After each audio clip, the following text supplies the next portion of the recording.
All right, guys, let's knock this practice test out. Last one before fall break. The first four, you have to find the inverse of each function and then check it using composition, which is the f of f negative 1. That's what the word composition means up there. So on number one, switch the x and the y's. Got the y by itself, took the square root, got right there. Then to do f negative 1, you take the second one, remember, the f negative 1, and plug in the function f. So you take what you got here, plug it into that x, and when you work it out, you're going to get x every time because they're inverses. Then go backwards, do f, the inverse of f into f, or f of f, inverse of f, take the second one, put in the first one. So I'm taking what we started with, putting it in for this x, work it out, get x every time. Number two, same exact thing. Find the inverse first, switch the x and the y, get the y by itself, take square root, there it is. When you do this part, you put what you got down here into your original x right there, work it out, you're going to get x. Then for the second part, put your inverse back into your original, and put your original into your inverse, I've messed up twice now, and work it out, you will get x again. Number three, same thing again. Find the inverse, switch your x and y's, get the y by itself, take a cube root this time. Then when you do this one, you put the inverse into your original, work it out, you will get x. Then put your original into your inverse, you will get x every time. One more. Number four, I'm going to say the exact same words though. Find the inverse, switch your x and y's, move the 4, take cube root. Then to do this one, you put your inverse into your original x, you should get x. Then put your original into your inverse x, you should also get x every time. Number three is, number four, number five. Number five, it would help you a lot to draw a little graph. I did that right here. It has a shift left 2. On this kind of problem, the 1/4 doesn't even matter. The 1/4 doesn't affect your domain and range. It just tells you kind of how steep or flat it is. So I went left 2, graphed it, which is my domain, is my x right there, which is greater than -2 because it's going right. My range is my y, which is 0 right there. That's my y coordinate is going up, so I put greater than 0. That's all there is to it. Number 6, you have to graph and then tell domain and range. It's got a -1 outside, so I went down 1.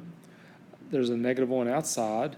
Usually I would go over 1, up 1, but this time because it's negative, you go down instead, so you go over 1, down 1. Draw your graph. Domain and range come from your beginning point, greater than 0 because it's going right, less than -1 because it's going down. Number 7, same kind of problem.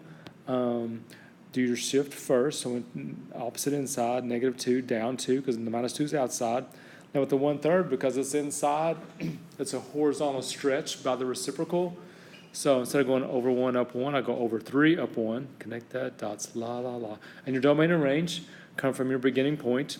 X is greater than -2, that's the x coordinate. Y is greater than -2, that's the y coordinate. And you're good. Number 7, you got to go backwards here. So first thing I did on 7 is figure out where my starting point was. It was -3, 0, which means it's been shifted left 3. That's why I put +3. Nothing outside because it didn't get moved up or down. Now to figure out my horizontal, they tell you in the directions it's a horizontal because it's inside. I'm supposed to go over 1, up 1. This one went over 2, up 1, which means it's a horizontal stretch by 2. So you did the reciprocal 2 inside, and you got it. Number 8, this has got a vertical, that's there's the A in the front. But find your starting point. It went left 1, down 5. There's my left 1, there's my down 5. You're supposed to go over 1, up 1, but it went over 1, up 3. So it's a vertical stretch by 3. That's why there's a 3 in the front. Now the same thing except cube roots. Remember when you do cube roots, you do basically a half a parabola each direction, one going right, one going left. Do your shifting first to find your center point. This one's going to shift down 1, so I went down 1 here. Now, there's a 4 in the front. Usually I go over 1, up 1, but this time I went over 1, up 4, over 1, down 4, and drew my half a parabola. That's all there is to that. Number 10, same thing. Find your starting point. Then we'll go right 2 because of the -2, up 3. There's my starting point. There's nothing in the front this time, so going up 1, over 1, up 1, over 1, down 1. Draw my half, done. 12, going backwards now. Got to find your center, your starting point. If you can't find it tomorrow, if you'll ask me, I will show you which one it is. It's in red right there already, and it is over 2 and down 2, left 2, down 2. That's that. You're supposed to go over 1, up 1. This one went over 1, up 3. That's why there's a 3 in the front. It tells you there must be a number in the front or directions right there. Number 13, there's my starting point. It's supposed to be here. It's left 3 and up 2. So you do the opposite. There's 2 plus 2. It's supposed to go over 1, up 1. This one over 2, up 1. Sorry. Because it's horizontal, use your reciprocal. So reciprocal of 2 is 1/2. 14, all the fraction ones. These are all fraction equations, which you got to do two things when you start, and that is this. First of all, tell what x cannot be. What makes the bottom 0? It's -1. Then find your LCD, and your LCD is just every denominator, 7x plus 1. And then go through and cancel. On the first fraction, the x plus 1's cancel. That leaves 3 times 7, put 21. On the second one, the 7's cancel. That leaves 2 times x plus 1. And on the last one, nothing cancels, so you do 2 times 7, which is 14, and bring down the x plus 1. Then you distribute, you move stuff, you get 3/4. 15, same kind of problem, except you got one extra step. You have to factor this first. And you can cheat when you factor because they've already factored the right-hand side, the other two fractions for you. And most of the time, is going to be these same two factors, and this time it is. So tell what x can't be. X can't be 5 or -3 because they'll make the bottom 0. Find your LCD, which is everything, which is here. On the first fraction, everything cancels, so I just bring down the 56. On the second one, the x plus 3's cancel, so you do 6 times the x minus 5. On the third one, the x minus 5 cancels, so you do 7 times the x plus 3. Then you distribute the 6, you distribute the 7, you move stuff everywhere, and you get 5. But the reason it's no solution is because we started out saying x cannot equal 5. So you got to mark that one out. Just no solution right there. 16, same deal again. What can x not be? It can't be -3. It can't be -6. Get your LCD, which is both of those. On the first fraction, the x plus 3's cancel. So you do 8 times x plus 6. On the second one, the x plus 6 is cancel. So you do x plus 1 times x plus 3, which means you got to do FOIL right here. Just distribute right here. And then start move stuff. You got to factor down here and get your two answers, and those two answers are okay because they're not those. 17, one more of these, thank goodness. Factor here. This is already factored. Now this is a little tougher because it's got the 3. So first of all, tell what x cannot be. It can't be 2, and it can't be -1. I accidentally put a 1 right there. It can't be -1. And then write your LCD, which is all this stuff, the 3, the x minus 2, the x minus 1. Now this first one, everything cancels except the 3, so you do 3 times 5, that's 15.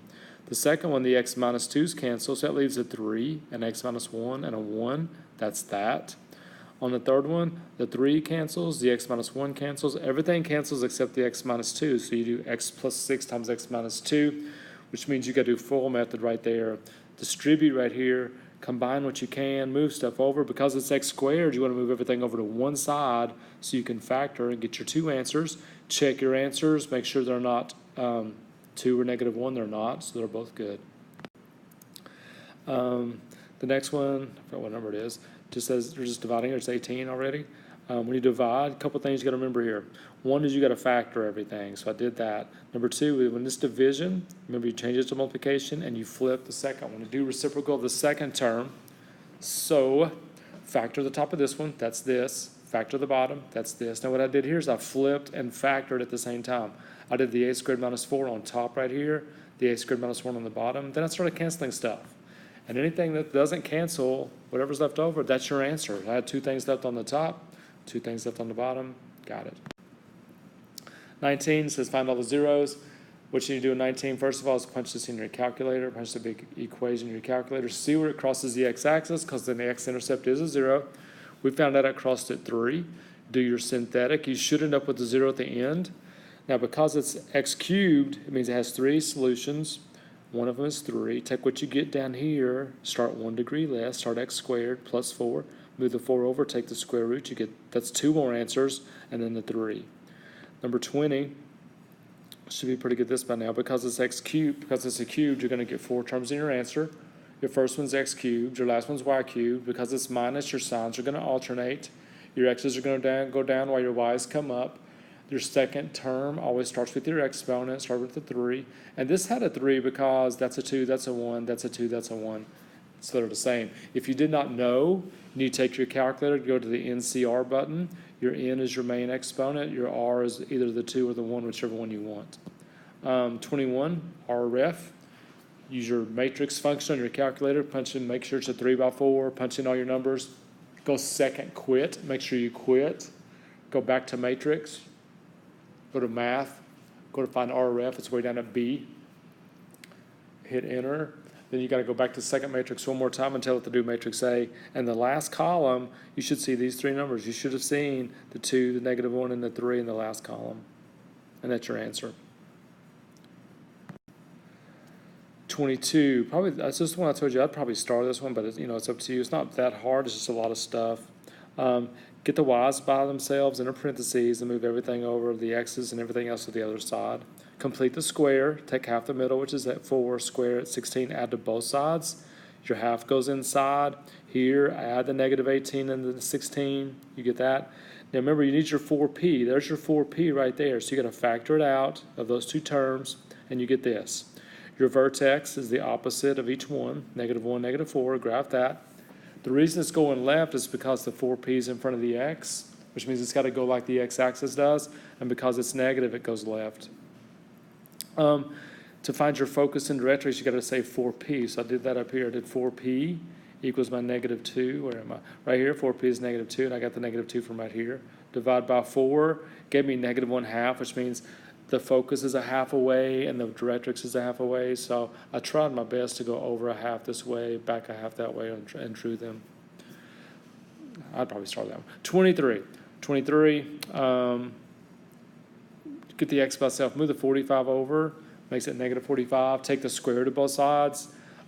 Because it's negative, you take out an I. You can break down 45 with a 9 and 5. Square root of 9 is 3, square root of 5, leave it inside, and that's all you do. 24, 2 bars, 2 answers, as always. So always get the absolute value by itself first. Move the 5 over, divide by -2, that's 2. Then set up your two equations. 3x minus 6 is 2. 3x minus 6 is -2. Move the 6. On one side you get 8, one side you get 4. Divide by 3. You get 8/3 and 4/3. You can just leave them like that. That is absolutely fine. One more, 25. Got to read this little sentence. It's kind of written really small right here. It says reflect the graph over the x-axis. So I took that right there, reflected it down here, and then you got to write what the equation would be. There's got to be a negative in the front right there. So that's all you do there. Last test before fall break. Hope you have a great break. Hope the video helps. Use it, please. Use it. I'll see you tomorrow.